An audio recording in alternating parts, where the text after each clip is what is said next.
In the tapestry of life, where every thread holds a story, America in Black and White emerges as a haven for the voices echoing through the heart of our communities.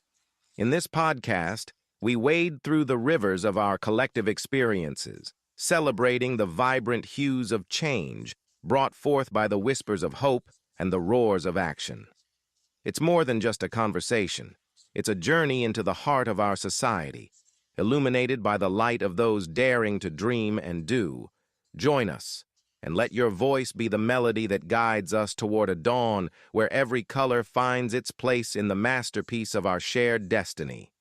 Together, let's paint a future brimming with the positives that dwell in our minds and the actions that shape our world.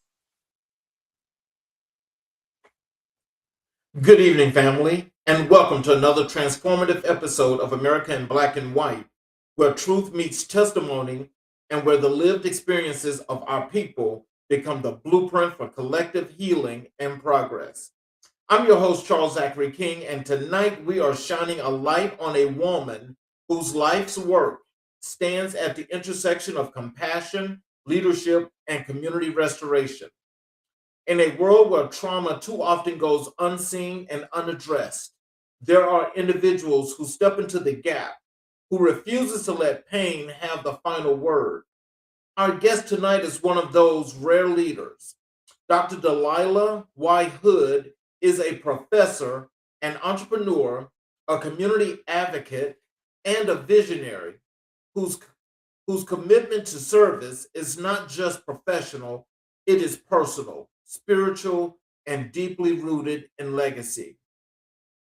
From earning degrees across business, psychology, sociology, social work, and healthcare administration to founding Family Resolution and Empowerment Services over a decade ago, Dr. Hood has built a life centered on empowering survivors, strengthening families, and restoring communities. Her partnership with the Indianapolis Metropolitan Police Department has created a lifeline for non-fatal survivors of gun violence, connecting them to counseling, mentorship, grief support, and the wraparound services needed to rebuild their lives. She is also the founder of Grandparents Raising Grandkids Foundation, a nonprofit that uplifts the often overlooked heroes raising the next generation. And as an adjunct professor at Marian University St. Joseph's College, she pours her wisdom into the classroom, shaping future leaders with the same passion she brings to the community. But beyond the titles and accolades, Dr. Hood is a woman shaped by powerful influences. Her mother, Charlie May, and the incomparable Dr. Joan McClennan, two Black women whose strength, intellect, and unwavering belief in her help mold the leader we celebrate tonight. So settle in, family. Tonight's conversation is about healing, leadership, legacy, and the power of Black women who build, who nurture, and who transform communities from the inside out. Ladies and gentlemen, Dr. Hood. Good evening, Mr. King. Hey, Dr. Hood, your My camera. camera is not on. Okay, what is wrong with my camera? Apologize. Okay. There we go. Good evening, Mr. King. Good evening, and how are you? I am doing great. I can't complain. Well, I want to thank you for taking the time to spend some time with us so people can get to know the wonderful things you do, but also the people in your community can know what it is, the commitment that you have to it to help build it and make it transformative.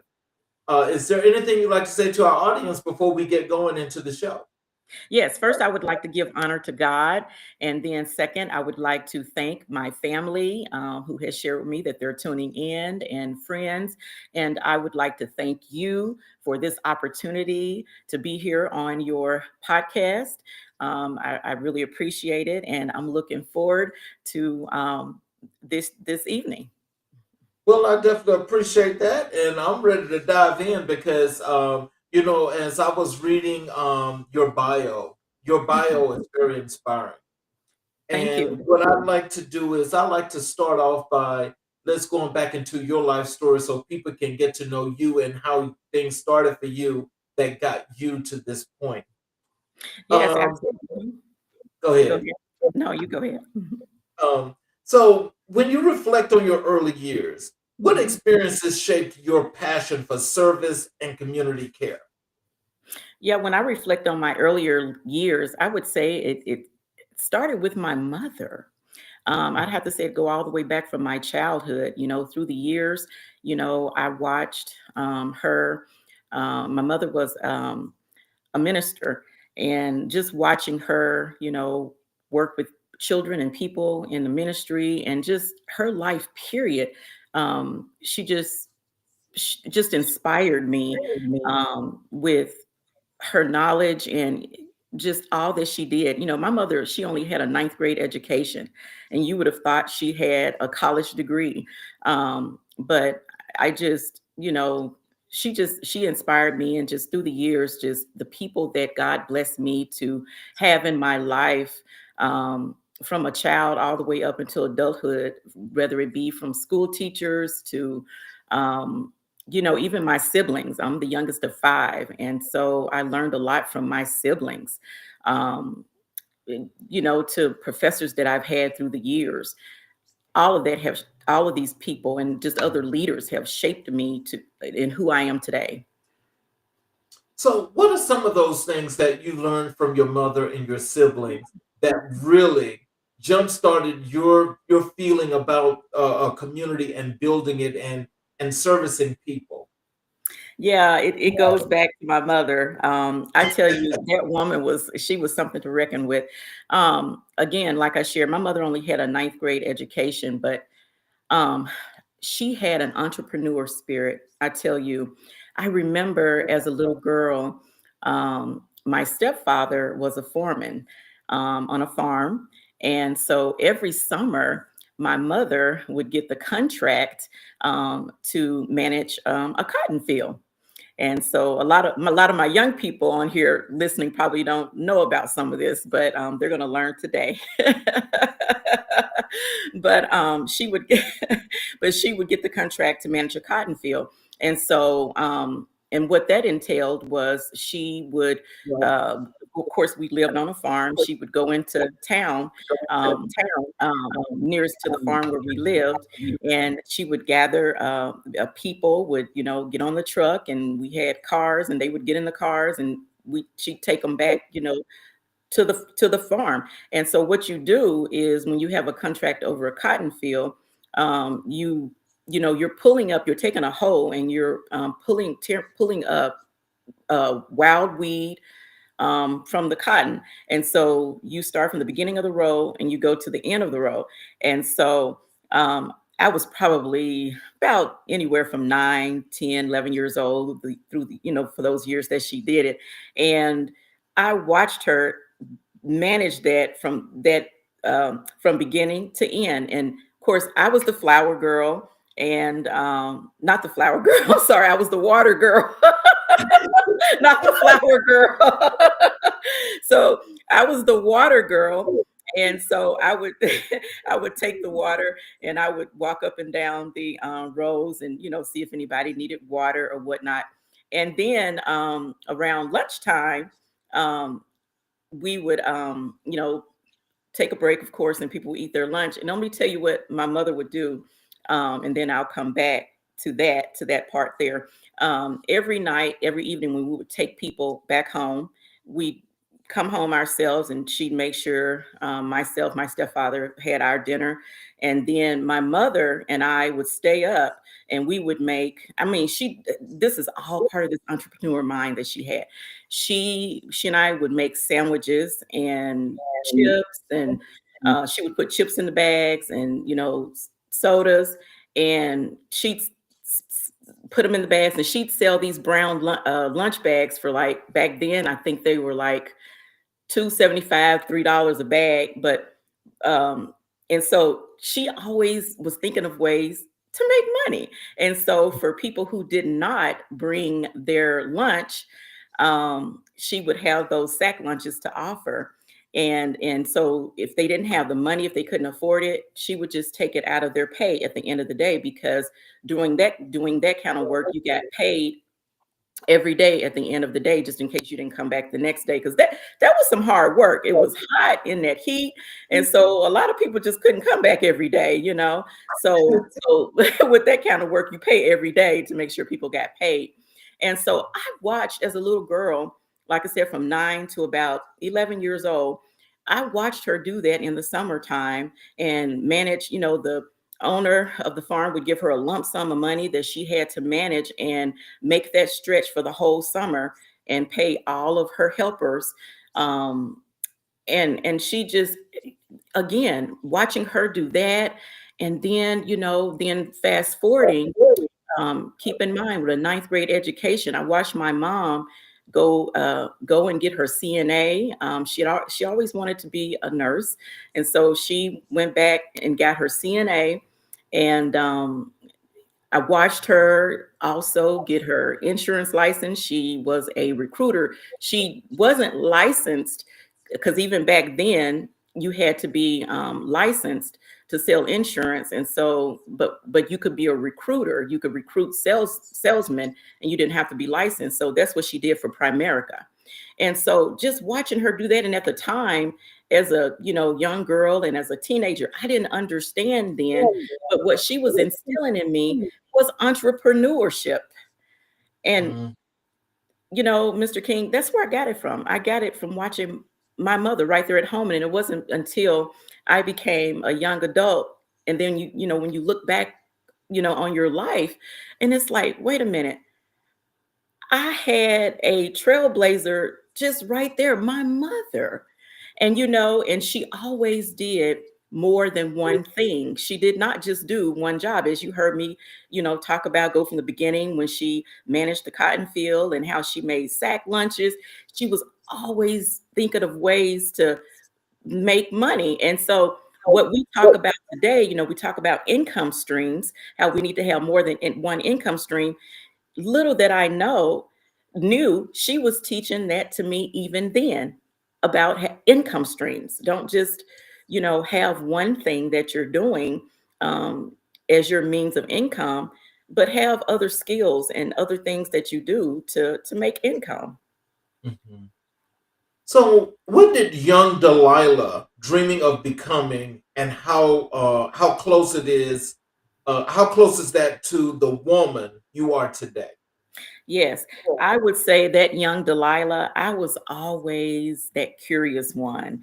And my siblings, I know they're on here watching, so I know they can vouch for that. I was that one that they all looked up to, that Delilah's gonna go all the way. She's gonna get her, high school diploma, and then she's gonna go on, she's gonna go to college.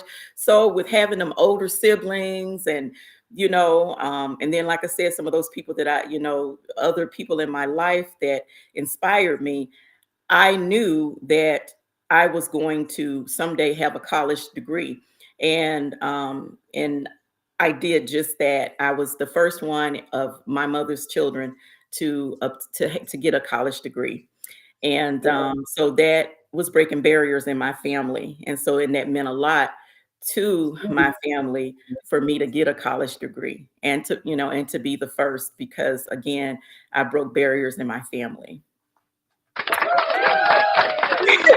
They're up. That's Don't that.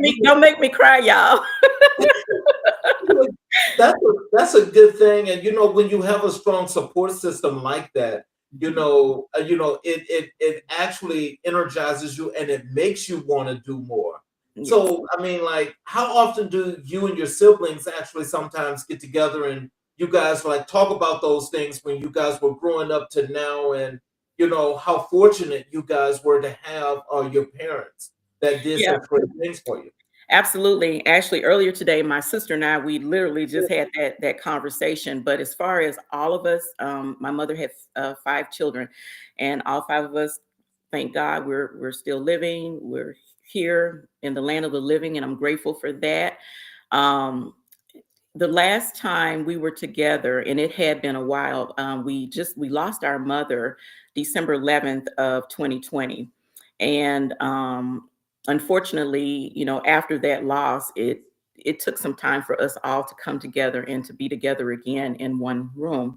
Usually it would be two or three of us or whatnot, but to have all five of us together again, that happened about 3 months ago. And so we we always talk about our childhood growing up. Of course, they tend to leave me out is because they're a lot older than me. So the things they talk about is what they did together, the four of them, before I came along.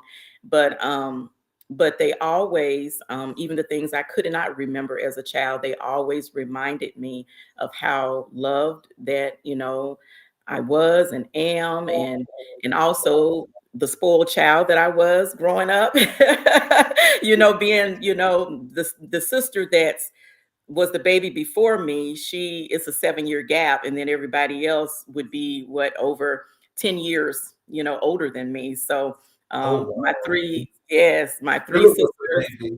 Yes, my mother was older when she had me. So my three sisters, all three were like my mother, and my brother was like my father. So, so you can imagine, not that I'm spoiled like that today, but but I was very loved, and I had a lot of older people in my life that just poured wisdom into me and knowledge. And so that was the advantage I had being around, having older siblings and being around older people, was the wisdom and knowledge that I got to be so blessed to have instilled and poured into me. So, how did your upbringing influence your understanding of resilience and leadership? Yeah. Again, I just want to say, watching, life wasn't always peaches and cream, for us growing up. You know, at some point, my mother was a single mom raising 5 kids. And she did what she had to do to support us. And I can't even the older ones, they can vouch for this. We can't even remember a time that we can ever say we were hungry or we were homeless or didn't have anything. She worked 2 jobs. She would work by day and then work at a factory in the daytime. And then she, work. And this was before, she married my stepfather, when she was single. And then she worked at a place called, I remember, Scotty's Trucking by night. But she did what she had to do to make sure we had what we needed. But the struggle was real. Yeah. And so looking at that, I'm grateful that we were never homeless, and I don't ever remember a time being hungry. But I still looked at my mother struggle. I still look at how hard it was for her, and you know being the youngest, the time she, I'm sure, wanted to spend with me, but couldn't because she had to work. And, I had to be with my older siblings. But just looking at that, and I believe that a lot of that. And then when I think back even on my father, on my dad was a Vietnam veteran. And he, he and my mom separated. They were no longer together. By the time I was about a year old, he moved to Miami, Florida, and that's where he lived. And I remember we, communicated by phone, and that's how we kept in touch. Until I was about 12 years old. And then he came to visit me. But I remember my dad being a Vietnam veteran. As you know, back then they didn't have the support that these veterans have now. They didn't, they suffered PTSD, and they didn't have social workers and people who could counsel them and help them. And so my dad, he had all those issues. He dealt with all of that. And he had drug habit, that he was an abuser. So just looking back at all of that, and the struggles that my mom went through, I believe that is probably one of the reasons why I wanted to go in the field of social work, because I wanted to be that person. It's like I couldn't save my dad, and I couldn't, change things of the things that my mom did go through. Couldn't change all that, but I knew I could help the lives of others. And so that was my main motivation, for wanting to be a social worker, is just to help people. And I just naturally just have a love to serve. And again, I would say I got that from my mother, um, to serve and just to help people. So, what role did education play in your personal transformation? Yeah. So again, let's start with my years of social work. I have more than 16 years working in the field of social work. I've worked in behavior health to um, working with children and geriatric population to working in acute setting in the hospital, and working with a very diverse group of patients, and working with the treatment team to get patients discharged.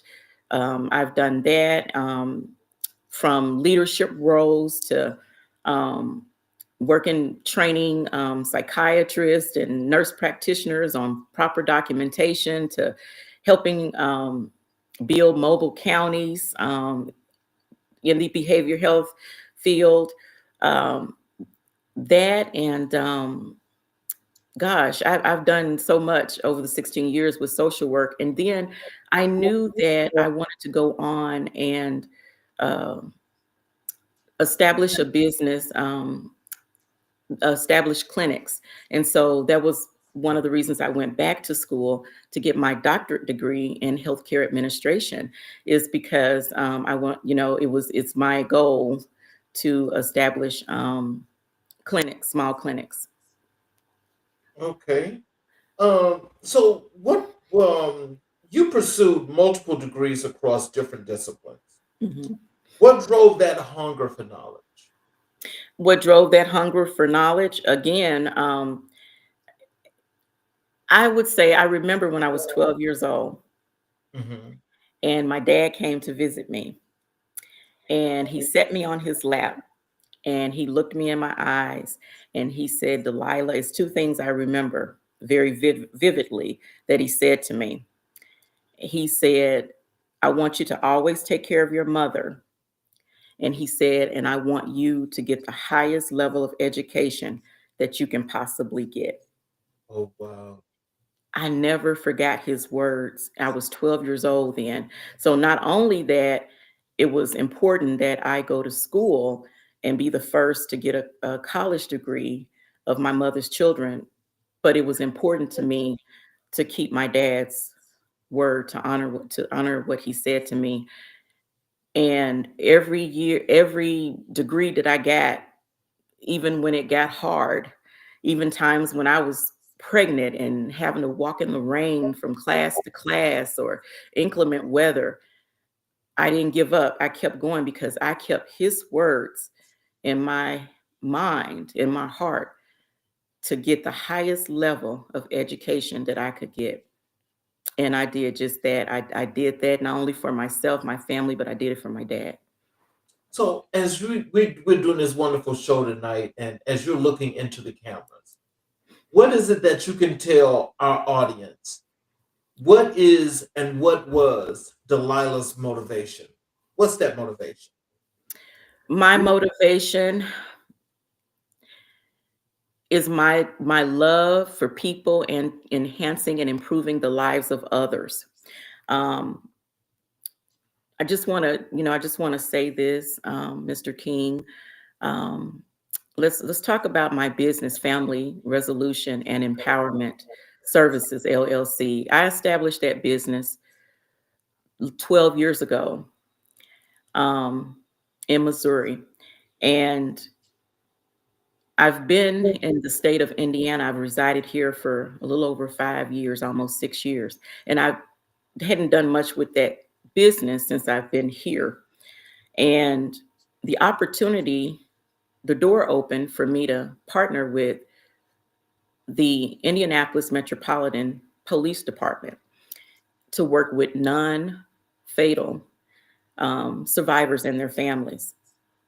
And that right there is important. That is important to me, is because that's going to give me the opportunity to work with an at-risk population and their families, offering them support, offering them the services that they need, the intervention that they need to hopefully turn their life around to where they don't want to go back out there picking up a gun again, and that they want to improve. Here where I live in Indiana, gun violence and youth and gun violence is pretty, the rate is pretty high here. If you rank us compare nationally, we rank somewhere around 15 to 20 out of all the, nationally, out of all the states. That's pretty high. So gun violence is an ongoing issue here.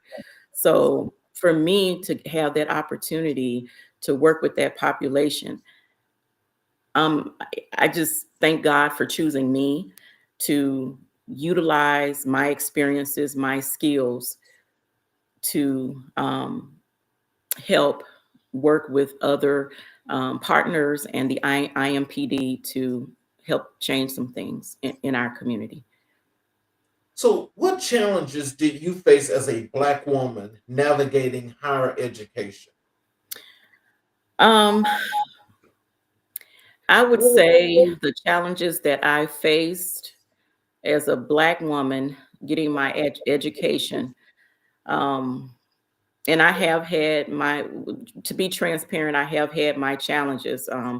I will not call out a name of a university, but I was enrolled at a university that I felt I was unfairly treated and opposed to my counterparts.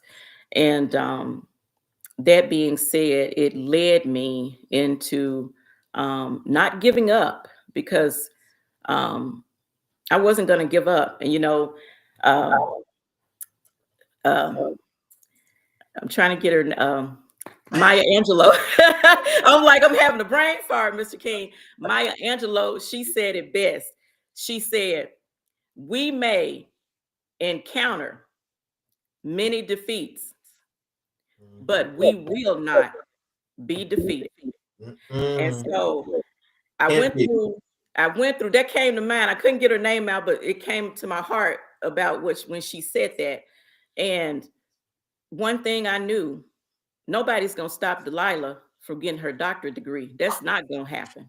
That's what's up. That's not going to happen. And so I went through what I went through, and being the resilient person that I am, and the person how I was raised to be, I said, you know what? I'm going to find me another college that I can go to and not have to deal with these adversities. And that's what I did. And I enrolled into a HBCU, the best thing I could have ever did. I said, why didn't I do this at first? And I went on with no issues, no problems at all. And made it through and got my doctorate degree, and proudly walked with my head up and received my diploma. As you mentioned that, and that's a very loaded question, and your answer as it pertains to you could not have been better stated, because the factual part of this is now here in this wonderful country, Black women have more higher education than anybody. And despite that, people still try and they try and they try to chop that off, make it as minimal as possible, refusing to give that credit. But as we look at time as it's passing and progressing, you, just like so many others, are proving the point that the resilience, the never giving up, and the can-do attitude, it makes that difference. That's what makes up the Black excellence that you're displaying right now to this day. That's what your community should be proud of. And I'm very proud of you, and I'm so happy to have you here. And I mean, that was just wonderful to hear you tell that part of your story, because a lot of people don't understand, like it's like, it's bad enough that we as Black men go through things, but we need to be there to make sure that we're uplifting the sisters and keeping the sisters moving. You Yep, know, and absolutely. And I just want to add, Mr. King, not only that I had my challenge to, even obtain my doctorate degree, but even just, looking for that leadership role, and with what we as Black women are going through now, it's just not easy for us to just, submit our resume with all the education and experience we have and think that we're going to get called back and get this interview and land that role. It's just not that easy for us now. And with, again, with all that we're experiencing with, our economy and everything, and a lot of employee places are, shutting down left and right, closing the doors. And, look at what happened to us with, DEI, a lot of, Black women, was laid off and, let go. And it's like, it's like you say, what do we do from here? What do we do now? Where do we go? We've been doing this for years. This is what our degree is in, and this is all I've ever known. So what do I do? And so the advice that I want to give, as an entrepreneur and as a person who has experienced this firsthand myself, to the next Black woman, is we have got to, skill up. I would say skill up, and don't be afraid to be self-employed. Don't be afraid to start your own business. One of the things that I'm working on now, actually, I'm putting together a team to start having workshops. And in these workshops, I'm going to be, we're going to be offering how to start your own business from A to Z. I'm going to be shedding, providing knowledge on, how to get your tax ID number, how to how to market your target population to, even if you want to be a 501c, walking you through that process, how to do that, to location. I mean, from A to Z, you will be able to start a business. I'm going to offer those workshops, and because it's important to have the proper tools that you need. You need that education and that knowledge. I mean, those are your main two things. That education and knowledge is important. And again, I just want to say, don't be afraid to start your own business. If you've had this, passion in your heart, something that you've wanted to do for years, but haven't done it, the time is now. If you've been laid off your job, displaced, whatever the situation, the time is now. Don't be afraid to start your own business.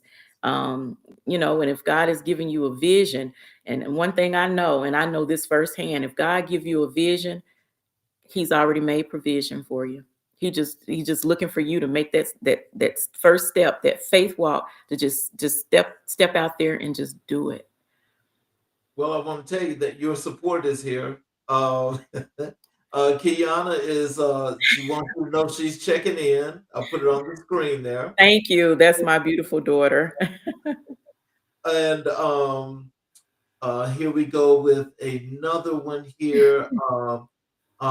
This is Nima. Good job, Grandma. I'm so proud of you. That's my grandson, my youngest. Oh, Um, Hi, Nehemiah. I'm sorry. I need to keep my glasses on. There's Elijah is checking in. Yeah, that's my oldest grandson. I love you guys so much, so much. I do what I do for those two boys, my two grandsons. They're my everything. And see, I get teary-eyed when I talk about them. They're my everything. I do what I do for them. I break barriers for them because I want them to do what Granny has done. and I want them to do more. I want them to go far greater. I don't only want them to go and get their doctorate degrees, but I want them to be all that God has called for them to be.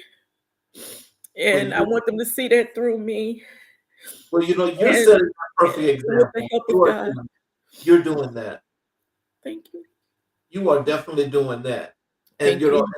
that's what that's why that support system gets so much bigger around you, because that you don't have to worry about doing nothing but succeeding. And that's what you're doing. And we're grateful, and everybody's honored to have you here tonight anyway, Thank because you. your story makes that difference. How did your mother, Charlie Mae, shape your worldview and your sense of purpose?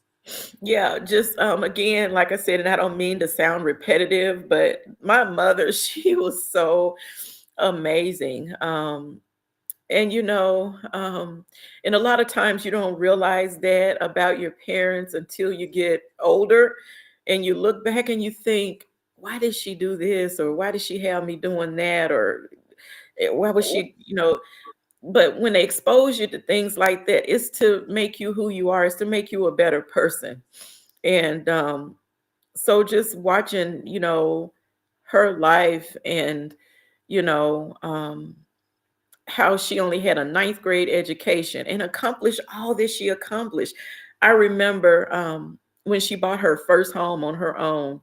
Um, my dad, before he moved to Florida, he bought her a home and us five kids. But at some point, through the years, she no longer had that home. But I remember, fast forwarding, when she became single as an older adult, she again, like I said, she worked as a CNA. She worked for Primerica, and my mother would do that. And she was at this time, she was probably had to be in her late 50s. And she would get off work on Friday and she would drive to Nashville, which was about 3 hours from where she lived. And my two of my older siblings, that's where they lived, and they had cleaning businesses there. And so my mother would get off work on Friday and she would drive to Nashville, Tennessee, and help them do commercial cleaning. Wow. My mother did that in her late 50s. And then she would drive back on Sunday and then get up on Monday and go to her day job as a CNA. And then on the side, did sales work for Primerica.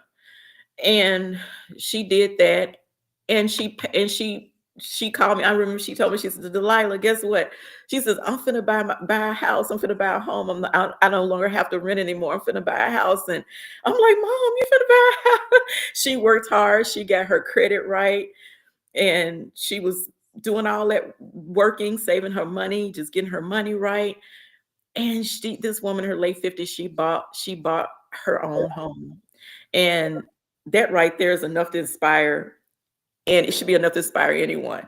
And so when I think back on all that she did, it's like for me, it's just not, it's not even, I can't even think about giving up on anything. I don't care how hard times get or how the struggle becomes real or how I might feel like, hey, I'm just being defeated. But again, like I said, I may encounter defeats, but I will not be defeated. It's just not in me.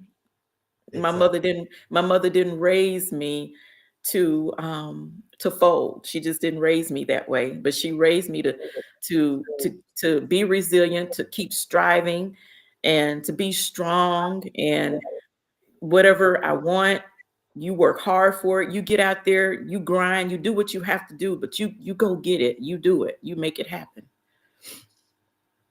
What is one lesson from your mother that you carry into every room you enter? Love, Mm. love.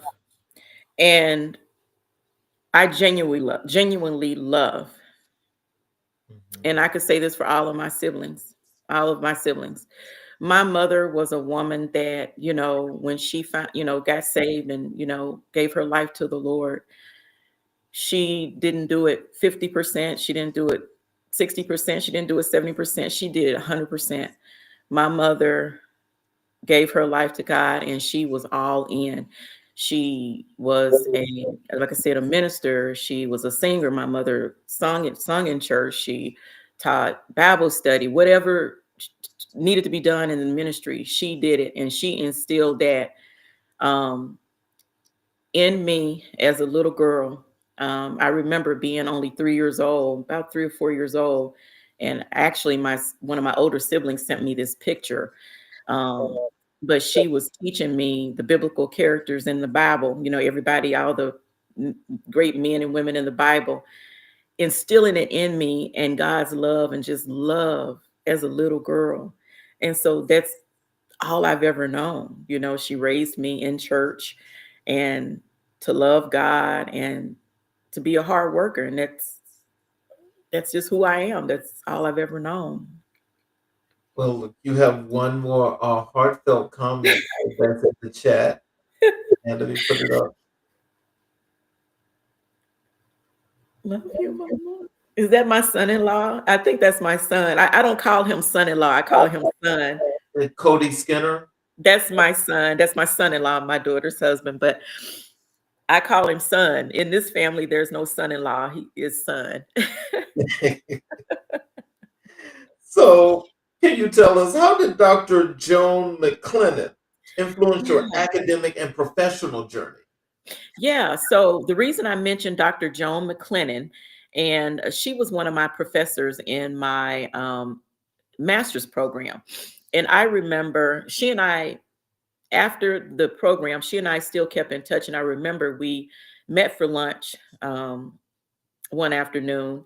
And one of the things that stuck with me that she said to me, and it stuck with me through the years and even to this day, she said, Delilah, she said, until you get the position and the role that you want in social work, and I was, again, just getting started with my master's, she said, volunteer. She said, choose places that you're passionate about and go volunteer at those places. She says, I know they don't bring you income, and I know that, you know, it's not necessarily, you know, what you want to do long term. But she said, until you land that role or get where you want to be, continue to volunteer. She said, because what that does, you're adding that to your resume. And when employers see that you have volunteered places, especially for a long period of time, and you've been faithful to that, she said, that's like working a job to them. And she said, and that goes a long way. So that stuck with me. And even to this day, I volunteer and I do it because I'm a server, and not that I do it because I want to be taken advantage of or anything, but I do it is because I know it's not always about the paycheck. It's not always about the money, but it's about getting experience. You get work experience, and employers do look at that. They look at your volunteer work that you've done. And what I would say to someone who has been displaced or in between jobs right now, if you're not that person who want to be self-employed or desire to start something of your own, choose a place in your community that you're passionate about and see if they have any volunteer opportunities. And if they do have volunteer opportunities, go volunteer. Go volunteer, because that very place that you're volunteering at could be that very place you end up with a great position, a leadership role. So please volunteer. Don't just stay home and, you know, submit resumes day in and day out and feel frustrated and feel defeated. Don't let that happen to you. Go and volunteer. Go in your community, because there's plenty of places out there that can always use your help, your skills, and what you bring into their environment, even if it's just your smile and your presence.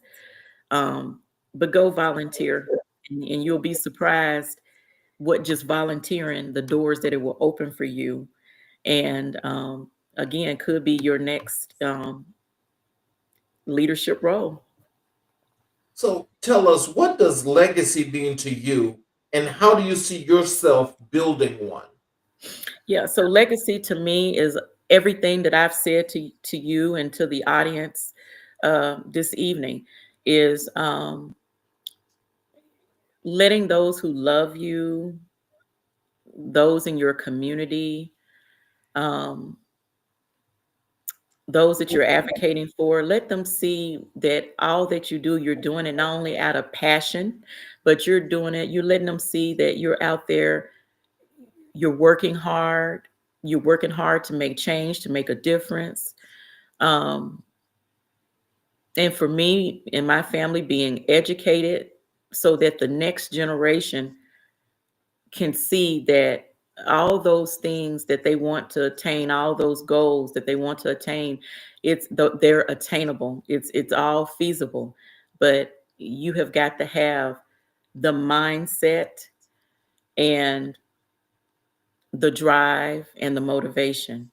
And so the legacy that I want to leave to my children and my grandchildren and those in my who know me is my love. Remember me for my love, my hard work, my resilience, and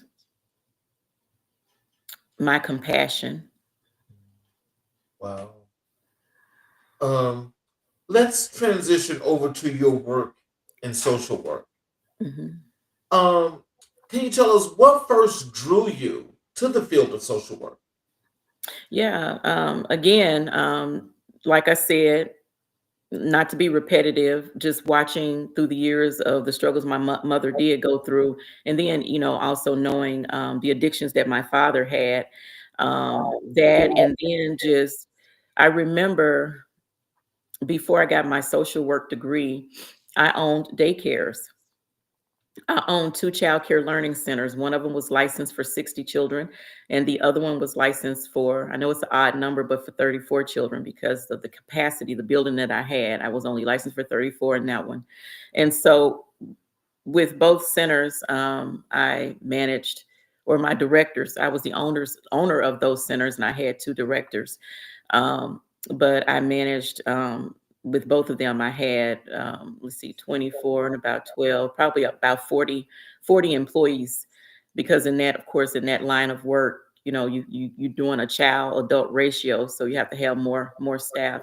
So just doing that work for the years that I did it, and working with the families that I worked with, and just through the daycare, just hearing about a lot of their adversities and their situations. A lot of, my clientele, because of where I was located, where my centers were located, it was in a, low income area. And a lot of, my families were single moms, and I had quite a few single dads, and just hearing how it was for them. And so when I was no longer, when I no longer owned my daycares, I thought to myself, I want to continue this work. I want to continue to work with families, and making a impact in their lives. And so that was another reason that I went into the field of social work, because I wanted to continue to work in the community and work with families to, better their lives, to enhance their lives. So, how do you define trauma informed care in the context of your work? Yeah, so that could be that could entail children that have been abused. They have seen parents use drugs. That could be the physical abuse that they've endured, um, whether it be physical, sexual. Um, all that is trauma, and all of that, once you've experienced that type of trauma, it takes years, if not for the rest of your life, to you know, get past those types of traumas. Um, that's what I define as trauma in community, when you're working with populations and families and children that have experienced, that, and then domestic violence. I've worked with all those populations. I've been exposed to all of it. You name it, I've been exposed to it, and I've had to step in there and intervene and help those families, with the work that I've done in the different capacities that I've been in, whether it's been self-employed as a contractor or working for an employer. And then I want to talk about currently the recent partnership that I've just have just taken on with the Indianapolis Metropolitan Police Department. This population, working with non-fatal survivors. These are people who have been shot at but survived. These are people that children have seen someone be shot or have experienced some sort of violence of some sort. That's trauma. All that is trauma. And so this is the population that I will be working with to provide them not only just wraparound services, but if they need individual family counseling. I'm going to have quite a few young men between the ages of 8 and 36 that I'll be working with. They're going to need mentorship. They're going to need other males to work with them and pour into their life, and just be there for them. Let them know that they're not alone with going through the trauma that they've experienced. So yeah. So, in thinking about the work that you do, because I'm sure that there are lots and lots of things that you see where, the trauma has got to be really dramatic. And knowing that you have so much empathy and sympathy and caring for people, how do you how do you get to the point that you try to separate your personal feelings, from the work, because that's got to be pretty hard. It is. I'm not going to tell you it's easy, because it isn't. You've got to be a certain personality. Everybody can't, do this work. Everybody can't do this type of work. But for me, I believe that my walk with God and my faith is what has helped me through the years be able to know how to help people pour into their life, but also know how to not let it overwhelm or drown me, or pull me down to where find myself somewhere in a depressed state of mind, thinking about all the adversities other people have gone through. But again, like I said, I believe my connection, my personal relationship with God is, and I know what has kept me grounded and what has kept me stable and kept me strong, and to be able to continue to work with people through the years that has experienced these types of traumas and adversities. Well, you've got a couple more comments here. And if you like to any of these, you can respond to them if you like. Here is one from S. Looney. Yes, Such an inspiring interview. she's an amazing friend of mine. I call her sister. I just love her so much. She's been one of my inspirations too. She has poured into me a lot, and she's one of my confidants. And Cheryl, I love you. I appreciate you, and thank you for being my friend and my sister through the years. I don't know how I would have made it through some of the things I've made it through if it wasn't for you. So thank you, Cheryl. Thank you. This one is from your sister. So impressed with you, sis. Is that I don't have my glasses. Is that Emma? Emma Hill. Yes. Yeah, yep, Emma. Again, one of my mothers. I tell you, they don't play about me. You know, even though I say they one of my mothers, but they also look at me, they look up to me too. So it's both ways, but they're the ones who kept my hair done, who made sure I stayed clean, kept my clothes, nice clothes on or whatever, made sure I had food to eat. My brother, he's the chef of the family. We all cook, but my brother is the chef of the family. And so he would make sure us girls, he'd go in there and get in that kitchen and he'll whoop up something with a little of something, but he would make it happen. But yeah, I love you, Emma. And thank you for always being there for me. And so, yeah. This is from Casey. It says, from your sister Barbara, she's watching live but cannot comment. I am so proud of you, Delilah. Yes. That's one of my big sisters. She's second to the oldest. That's mama. She's the mama. She's the one that I always lived with. So I remember back when she lived in Dallas. And so she moved me there with her and put me in school and enrolled me in high school there. So she's like, you coming here, you're staying with me. And so, but she was always also another one of my sisters' mama that made sure I had school clothes. Her and my brother, they both always made sure that I had school clothes and made sure that, they've always motivated me to be the best person I could possibly be. And my sister Barbara, she beat me to being an author.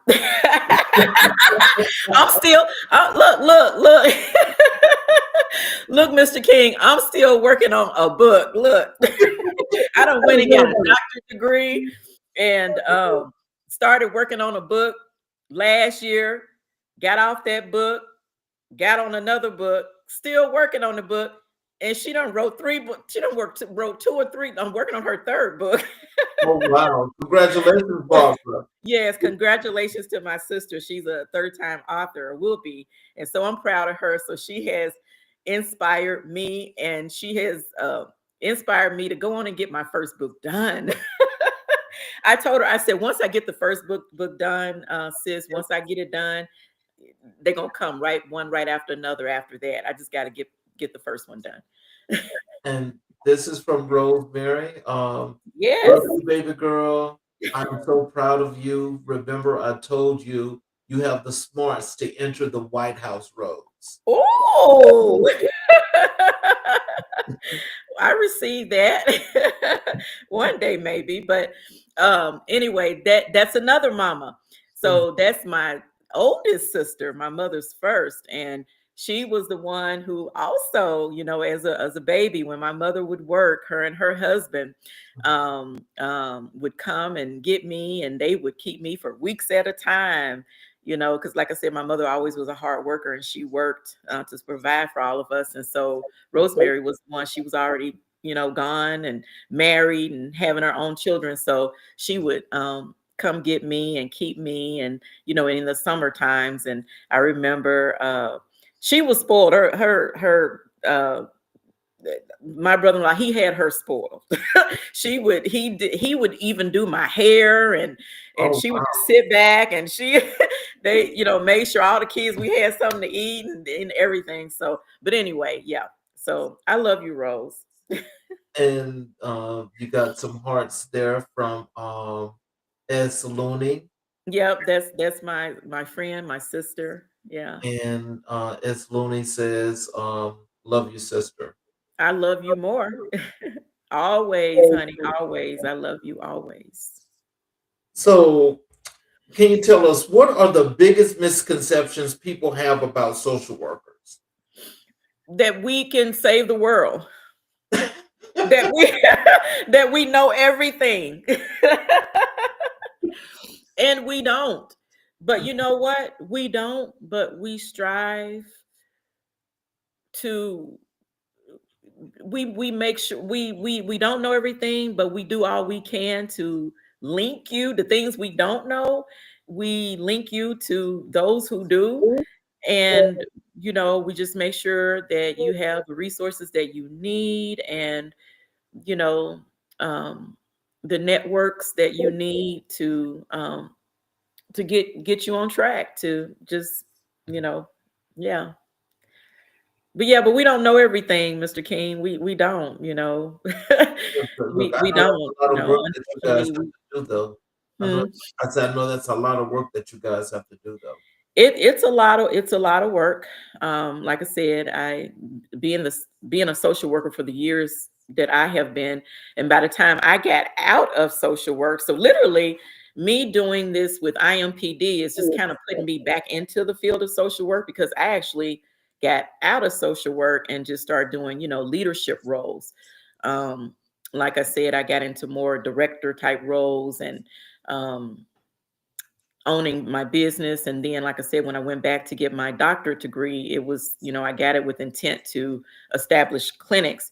And that will happen someday. It will happen. But for now, look like I'm in a season to where, in the area where I reside, where I'm needed the most, it seems like pulling me back into my social work skills. And that's okay. That's okay, because you know what? I'm still helping people, just not in a clinical setting, but that's okay. I'm still helping people, and being hands-on, and I'm looking forward to that. So, and then as far as my education, being a professor, you know, um, being in the collegiate setting, I'm helping students. I'm, pouring into them and giving them the knowledge, sharing with them to be all that they can be. So, um, yeah. So I'm just, I'm just grateful and thankful to be used in the way that I'm being used, and I can't, not mention another volunteer role that I do that I'm very passionate about, and that's working with a group of pastors. Um, it's a coalition called the Indianapolis Pastors Coalition. I work with my pastor closely with that coalition, and it's been amazing. I have to say, just being in the environment with all those pastors, and um, being close to that anointing, it has really helped me a lot. I have really grown. I've grown, spiritually, not only spiritually but naturally, because a lot of things that the pastors in this coalition that they're passionate about is community as well, is in enhancing the lives of people in the community. They're passionate about the gun violence, and you know um, they've run a campaign called don't lose your cool. So really the work that I'm doing, it just really just coincide, it just goes right along with their mission. And so I'm just grateful to even be a part of that. And just I'm just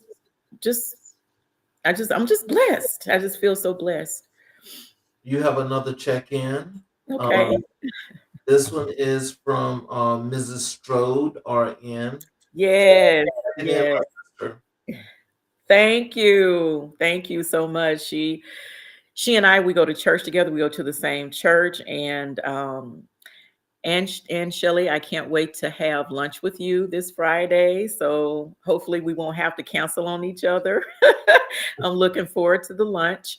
But yeah, she's an amazing person, and yeah, I'm looking forward to how we can be of an encouragement to one another, and the endeavors that we both are working on, how we can help each other with our endeavors. So let's transition over to your community engagement and advocacy work, and Yeah. how this works in conjunction with your organizations that you've started. Yeah. So one of the things that I want to mention, and I definitely don't want to forget to mention this, I just recently finished a program called Advocacy Works. And this program was launched by State Representative Robin Shackelford. And man, the vision that she has with that is to choose leaders, those of us who are already leaders in the community and who's making a difference, or emerging leaders, and just get us and work with us and just teach us, learn. We learned all about legislative laws and on a local and state level, and how the legislative process works.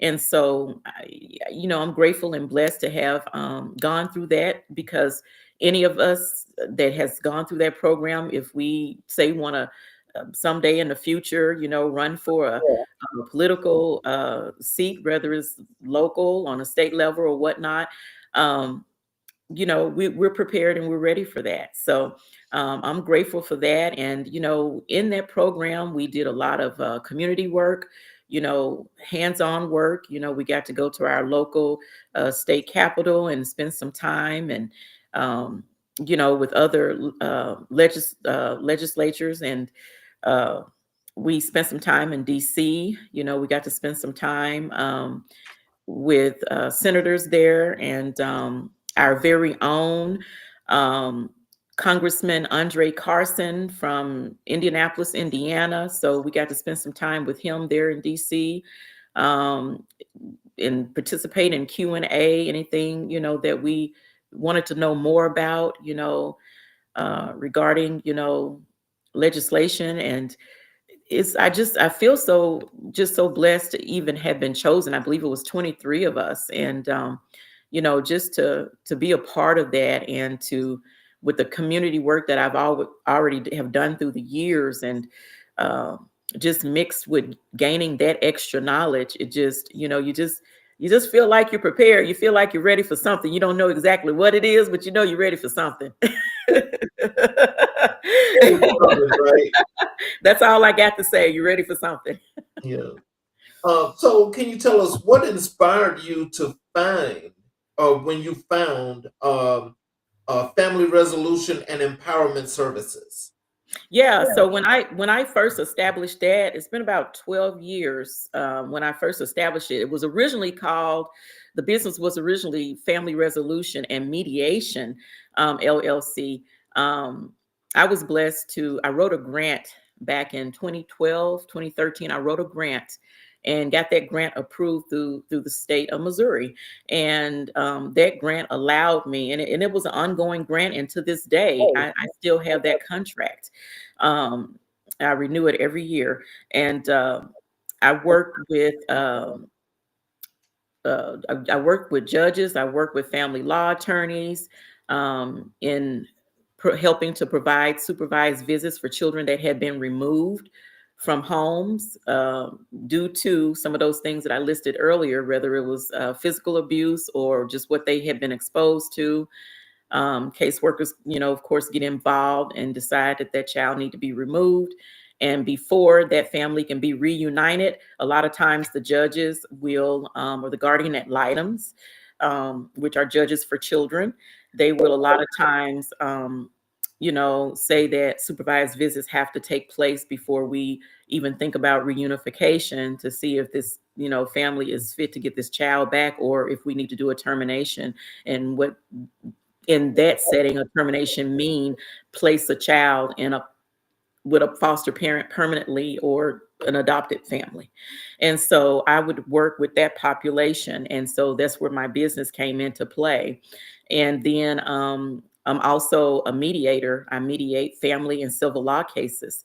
So being certified doing that, I also would work alongside with other mediators to as co-partners to mediate cases, again, family and civil law cases. So that's what I did, with that business. And then under that contract, I could, hire psychiatrists, psychologists, um, all those specialties to provide service. But at the time, it was just me and maybe one or two contractors, and I didn't utilize all those services. I just mainly did the supervised visits. And then, of course, on the side, I, did mediation. Um, but yeah, so then fast forwarding, bringing the business here to Indiana, when I when I got the opportunity to partner with IMPD, again, the Indianapolis Metropolitan Police Department, to work with non-fatal survivors and their families. That gave me the opportunity to just bring that business to Indiana as a foreign business. And then I rebranded it and just changed the name from Family Resolution and Mediation to Family Resolution and Empowerment Services, because that's what I will be doing. These services that I will be providing will be empowering ages 8 to 36 and their families, giving them the resources that they need, and connecting them to other partners to get wraparound services, whether that be looking for jobs or you know just other services like that they might need. So I'm looking forward to it, and just can't wait to see how I can contribute to helping to meet our goal, and that is to get to decrease the number of gun violence that we have in our community, amongst our youth, and just period. We've got to work together here in this community. We've got to get uh, those numbers down. As far as our adults, I did my last research. I did see that we're down. We have decreased since 2023 amongst our adults in gun violence, but we yet still remain in that 15 to 20 in ranking. When you speak of nationally, youth and gun violence, Indianapolis, we still rank pretty high. And we've just got to keep working together here in the community, working with IMPD to help them, and working with the parents to help get this number down. So, how did your partnership with the Indianapolis Metropolitan Police Department begin? It actually began with a conversation that I had with one of the deputy chiefs.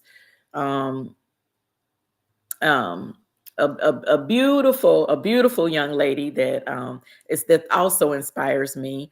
Um, Miss Gervitz, she actually connected me to this gentleman, like I said, deputy chief, and we had a conversation, and it was shared with him of the work that I have done through the years, and in how I could be a great asset to that population, with my skills and experiences and background. And so this was like, oh gosh, maybe 6 months ago, maybe somewhere. It was back in the summer. I do remember that. And so then fast forwarding, I didn't, think anymore of it, as far as, being, you know, being able to be a part of it. And then um, in December, that opportunity just it came to me to partner with them. So I'm grateful. Wow.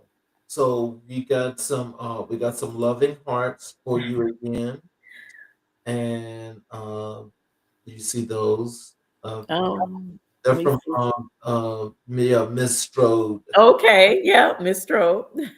Okay, and these are supposed to be hands waving. These Okay, would be that's from Sean. I love you, son. and this is Chica. She says, "Hey, Auntie." I'm trying to see. Is it Tamika? I don't have my glasses on either. This Is is that Chica 1248. is that Tamika? Oh, Thumbs up Cheeks. or Oh, something, or heart? that's Cheeks. I'm sorry. I need to put my glasses on too. That's I bet that's my niece. I think that could be my niece. yeah. She says, "Hey, That's Auntie." Tamika. That's Tamika in Nashville, Tennessee. So I'm getting love out from Nashville, Tennessee. Thank you. I love you, girl. This is Hi Mama. Okay, that's my son. Okay. And uh this I is love you, Mom. Okay. I love you too. it says you're doing great. Thank you. Thank you. Thank you. Thank you. I appreciate that. Thank you for that encouragement. So, what does effective community collaboration look like in practice? Effective community collaboration, what that looks like is exactly what I just talked about. Um, it takes, especially to combat what we're trying to combat here in my community here in Indianapolis, is to get this number down. Um, this issue that we've had a problem with for so long with youth and gun violence, it's going to take more than IMPD. IMPD can't do it alone. It's going to take the parents. It's going to take business owners like me jumping in there, intervening, offering intervention and resources. Um, the others who have youth programs and, coalitions like the Indiana Pastors Coalition. It takes all of us working together Mhm, to be effective in combating this problem mhm. with youth and gun violence. So, what are the unique needs of non fatal survivors of gun violence? The unique needs. Mhm, I would like to just say this. I feel, and this is just what I feel, and then from some research that I've done, I believe a lot of our young people that end up out there on the streets with guns. I believe it starts at home. We need to assess what's happening and what's going on in the home. It could be something like, could be food insecurity going on. It could be somebody has lost their job. It could be a single mom home that there's not adequate income. And you and I both know, Mr. King, these young people now, they like to wear Jordans. They you can't come with no JC Penney. You can't come with no Walmart, no JC Penney, and not even no Ross. These kids, it's like, okay, go online and order. If it ain't 200 plus dollars, it's like, I don't want it on mhm, my feet. So these kids, and then it's just a peer pressure. It's just a peer pressure. You see other kids in Jordans and name brand this, name brand that, and you want the same, but your household, can't afford that.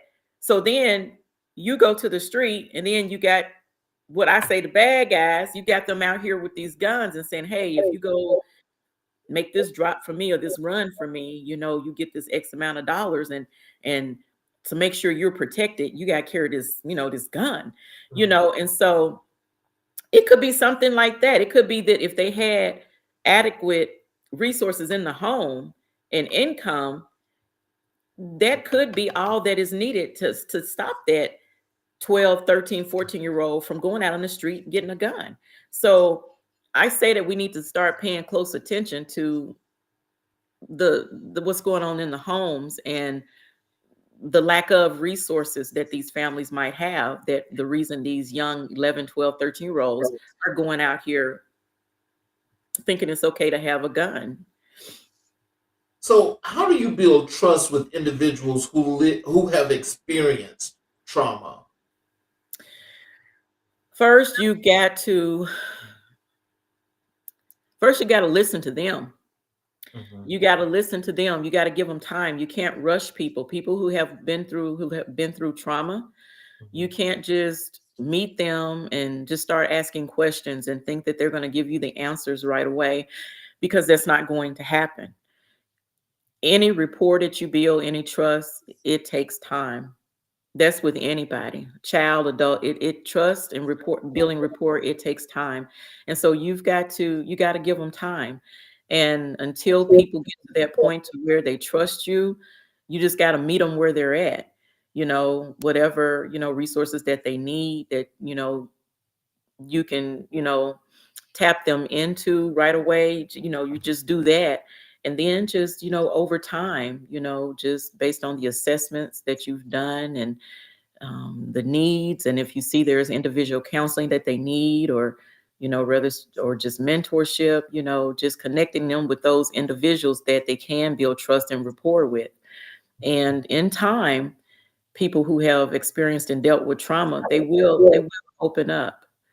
They will open up and they will share with you. You will get down to the root cause, Mhm.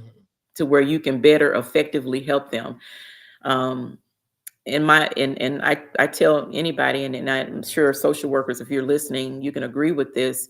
I don't care um, what resources you link them to or how you help them, until they are ready to um, be very transparent with you and totally open up. You can't be totally effective with them um, until you can really reach way down and get them to open up and talk about the deep things. So, how does your nonprofit Grandparents Raising Grandkids Foundation address gaps in support systems? Yeah. I am so passionate about that initiative. I look, I established, people didn't understand, they like, okay, she's educated, she has a master's in social work, she's working on her doctorate degree in healthcare administration. Why start Grandparents Raising Grandkids Foundation? What's the deal with that? You know, it wasn't until I moved to Indianapolis, Indiana, and again with me sharing with you the issues we've had here with gun violence. That was one of the driving forces, because then the vision that was given to me, my heart was going out to the grandparents, is Right. because when one parent, when there's been a homicide and one parent has been shot and deceased and the other one is in prison, then the children are left behind for the next of kin to raise, and that next of kin is likely to be grandparents. Mhm. And so, that being said, they don't always get the support that they need, raising the grandparents. You just got to think, they haven't even had time to mourn the loss of their own child, or, you know, deceased, or rather one went to prison. They have to jump right in there, being the caretakers of their grandchildren and holding it and keeping it together for them. And then they lay in bed at night crying and grieving Mhm. alone, and then got to get up the next morning and do it all over again for the grandkids to keep it together. And so you just got to know, they need services like grief support. They need a safe space that they can come and see other grandparents that's going through the same thing and have similar stories, whether that be the loss of a child, their own child, from gun violence, or, it could be, it's not always gun violence. It could be a child that's suffering mental illness and they've had to take on those children. It could be drug usage, substance abuse, and they've had to take on those children. So it's not always gun violence. But the bottom line is, that population, grandparents, they need support. And when you're raising kids, I call them these kids today. These kids today are different than when you Right. and I was being raised, Mr. King. They're different. And Yes. so you got to go through parenting education, which is, I think, they should go through parenting education, because you can't, discipline these kids like how our parents discipline us. You can't do that. These kids will be like, Mm. Yeah, I'm they gonna will call hotline you. CPS. They will hotline you in a minute. They will Yeah, call or report it in. You yeah. look at them the wrong way, Mhm. they like, I'm gonna tell my teacher on you. So, you got to take different approaches now when you're working with these children.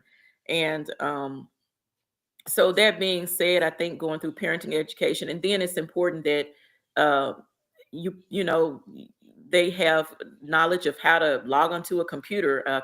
Computer literacy training is very important, because if you don't know how to log on and work a computer, you won't know how to. These children now, they're good. They're good with computers from that what time they get in kindergarten, age 5. Mhm. They know how to work a computer better than their parents, and so they're on all type of search engines, looking up things, inappropriate things they shouldn't be looking at. So you as a grandparent, you need to know how to log on that computer, and you need to know how to go to a search engine and look at the history and see what these kids are looking up, so you know how to keep them safe, or what to restrict, or what to, ban them from. Yeah. So I think computer literacy is important. I think another thing that's very important too for grandparents is uh, education, legal guardianship education. A lot of times grandparents will get the grandchildren in their care, but they won't go the next step further. And they won't go on and get legal guardianship. They just raise the kids but won't get legal guardianship.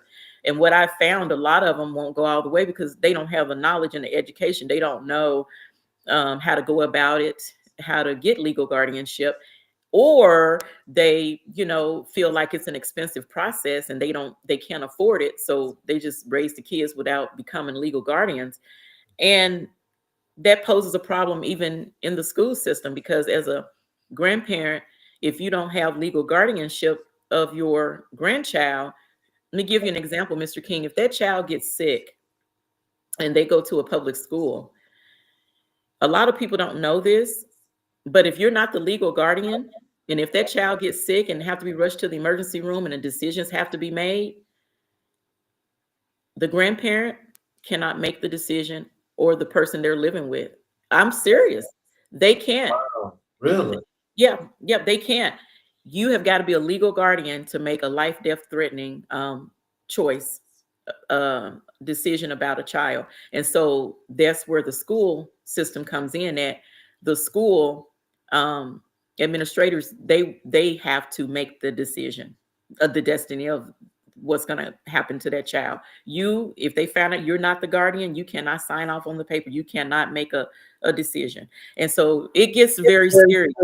So that's why it's important, if you're going to take a child into your care, into your, custody, you need to go ahead and get legal guardianship so that you don't face those type of issues. And then also, there's a lot more benefits out there for you, if you are legal guardian than if you weren't.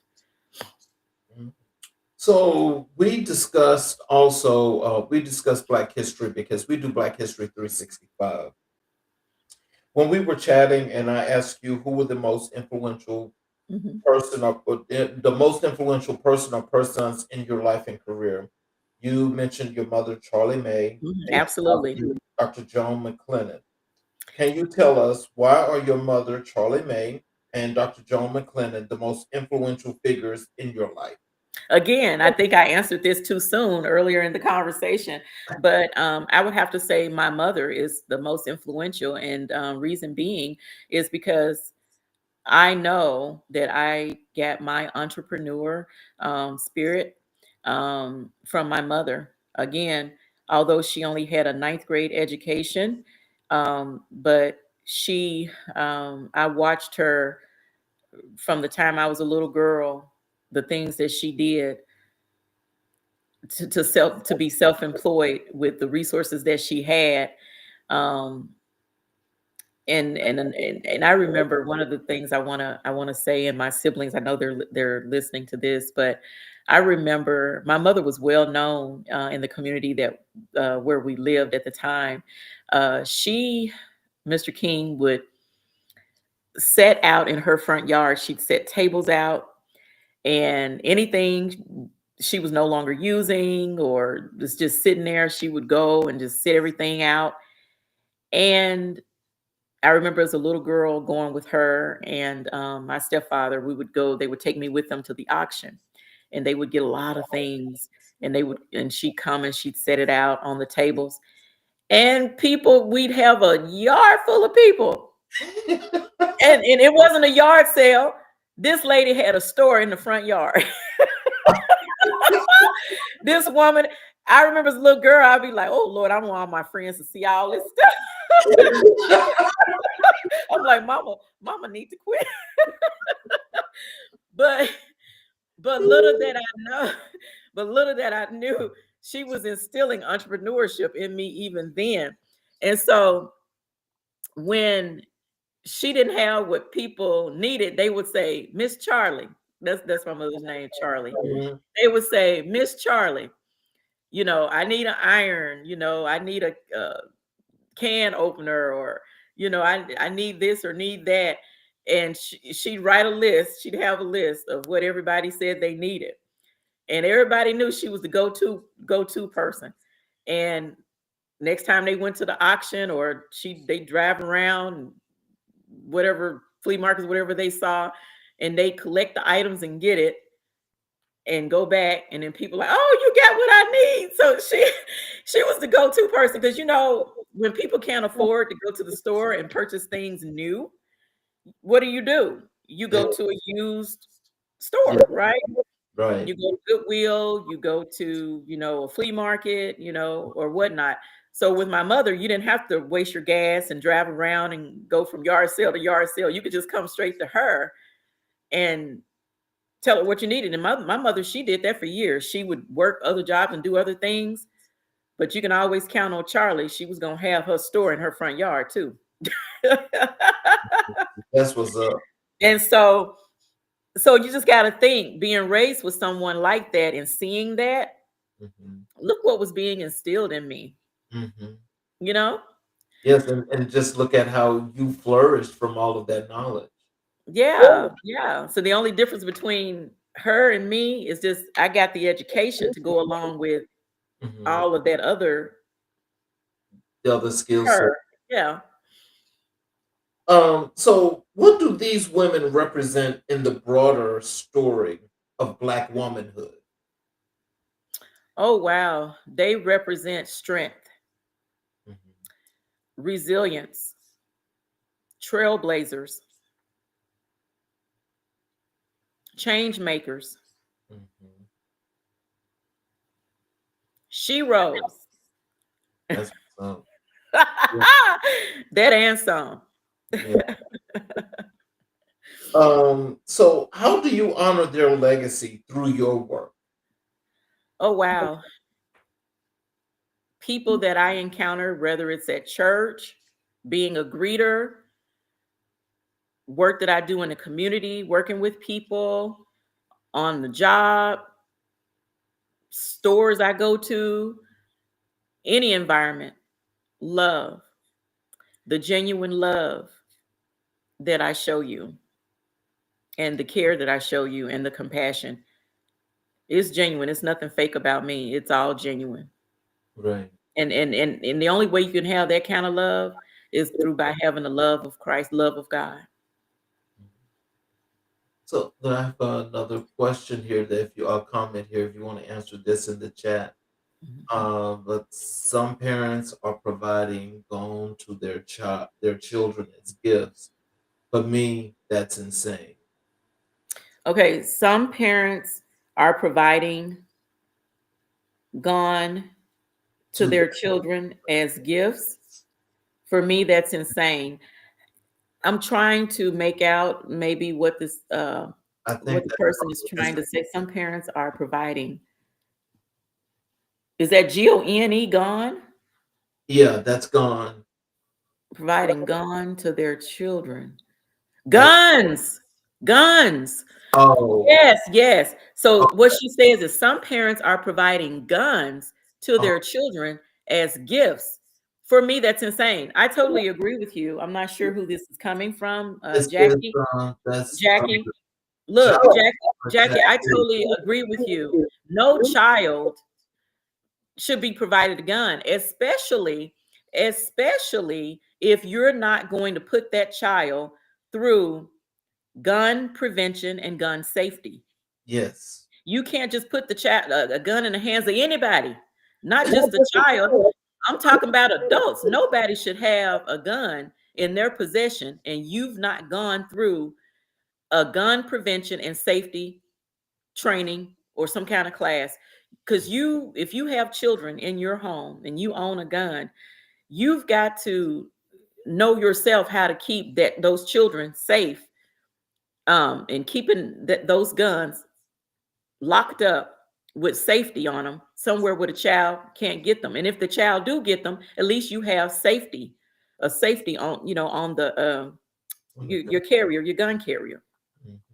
But yeah, I agree with you totally, Jackie. It's insane to me too. I don't understand that, and I'm not saying anything is wrong with guns. Don't get me wrong. I'm just saying if you're gonna own a gun and give it to a child under 18, in my opinion, you need to be over 21. But if you're gonna give it to a child as a gift, even a BB gun, make sure you educate the child on gun prevention and safety. Wow. And you've got another, hey sis. Hey, I don't That's know who it from is. Allo HXS. Okay. I'm not sure who you are, but hello. And so, can you tell us what does Black history mean to you personally? Oh, wow. Black history, man. You know, we still got a ways to go, but you know what, Mr. King? We've come a long way. We have. And, I thank God for uh, Martin Luther King. We can't let this video end without giving him some honor, showing some appreciation and some gratitude for his work. Not only all the wisdom that he shared with us, but even as being a minister, the love of God and instilling in us love. He wanted Black people and white people to work together and love one another. That's what he promoted. That's what he was about. And until we figure it out, until we get it right, you know, Hmm. love is. Mhm, I was going to give you the final question for you. mhm. How do you incorporate Black historical narratives into your teaching and advocacy? Um, I would say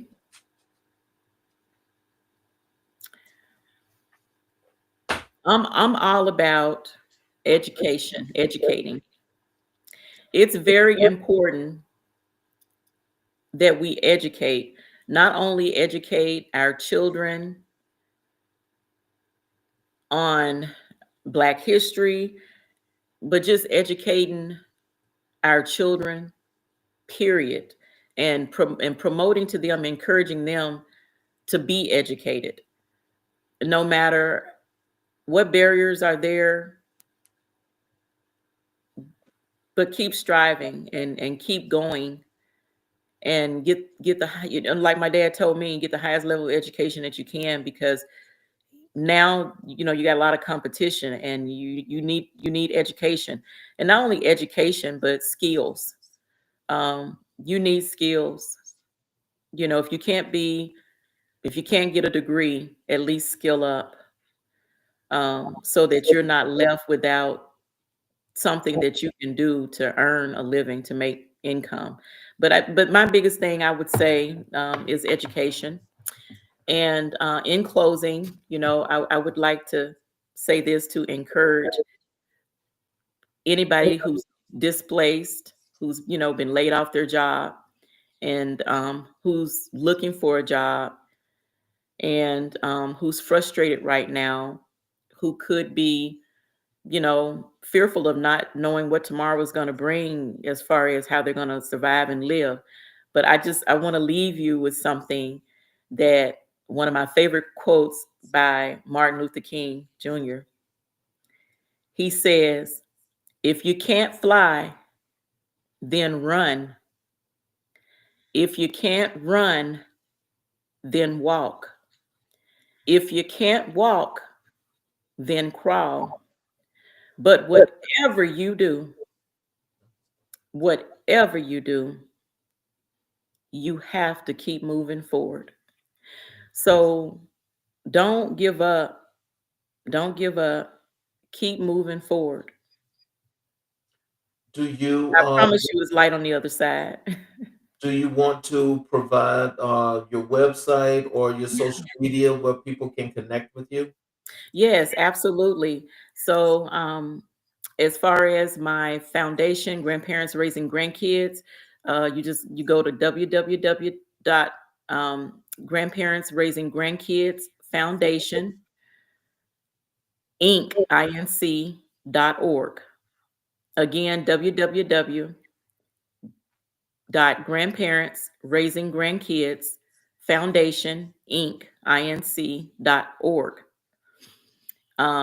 To if you'd like to make a donation or just like to know more about that program.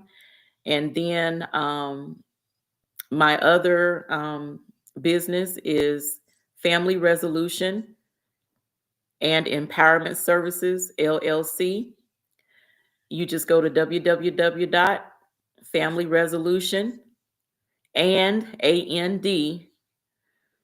empowerment services.com. If you'd like to know more about the work that I'm doing under that program. And you can always, connect with me. I'm on Facebook under Dr. Delilah Hood.